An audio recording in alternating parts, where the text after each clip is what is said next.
Thank you. We are also at the top of Bloomberg's Global Gender Equality Index. Very important. And we're very proud of it. So I think everything has been said, but I think I'd like to summarize how the private sector can help. First is that at the end, it's about, we know what works. We know more or less what we have to do. It's about how do you mobilize and direct trillions of dollars of finance? How do you mobilize billions of people to make green choices? And at the end, Michael Bloomberg said it, it's about governments and business leadership. How do you really align the world? And this is what we are talking about. And it's not a small feat. I mean, it's probably not easier than sending a man to the moon or many other things we've done, because it's about getting the world to agree. And we know that is very hard. So, I'd say on the first part, in terms of how do you get the trillions of capital, it's about supply and demand, as the minister said. So on the supply side, liquidity is there, capital is there, let's say more or less, and the third is key because it's the risk. And I think the best way to explain this is an example. So Santander is a leader, as you said, in green finance, and it's not by chance. It's because our government, more than a decade ago, made a bet for clean energy. So I remember when we started to get requests to finance offshore wind, the risks were not assumable by the private sector. We have shareholders, and people, we have to make sure get a dividend. So the government gave us some incentives. Today, it's the most popular, financing in terms of renewables in wind. We're financing hundreds of projects. So I think that is one. In terms of capital, how do you make the risk assumable by the private sector? And I'd say also for this, it's been said also, data and taxonomy are key. And I applaud, and it's, as a European, very proud that we're taking the lead. But if the world doesn't agree, we're just going to put European financing entities out of business because somebody else is going to come and do it. So we have a big bank in Poland. Poland is 80% coal. We've said we will not finance new coal-fired plants. But we cannot just stop financing coal in Poland. So again, when the taxonomy gets made, we need to consider the social and the community effects of the transition.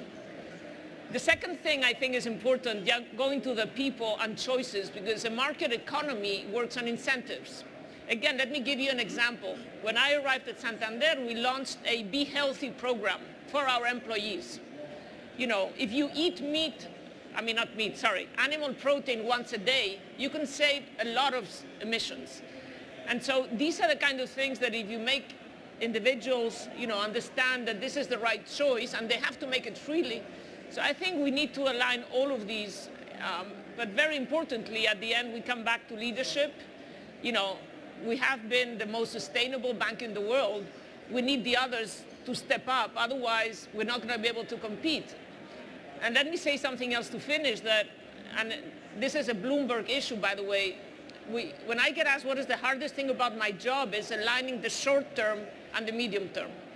But as long as companies like mine have to report every quarter and investors are only looking at our latest profit numbers, this ain't going to work. So we need companies like Bloomberg and media and investors to give us more credit for investing sustainably. So let me leave it there. Thank you very much. So for us, for the market economy to finance, you need supply and demand to work, and you need the risk to be acceptable. So we are not in the business, banks, financial institutions, of innovation. I think innovation has to happen. By the way, I was in Greenland this summer with a top scientist, Jason Box, and he said everything we do from now on is not going to be enough unless we find new technologies to capture carbon. So somebody has to be doing that, and that's probably academia and the public sector.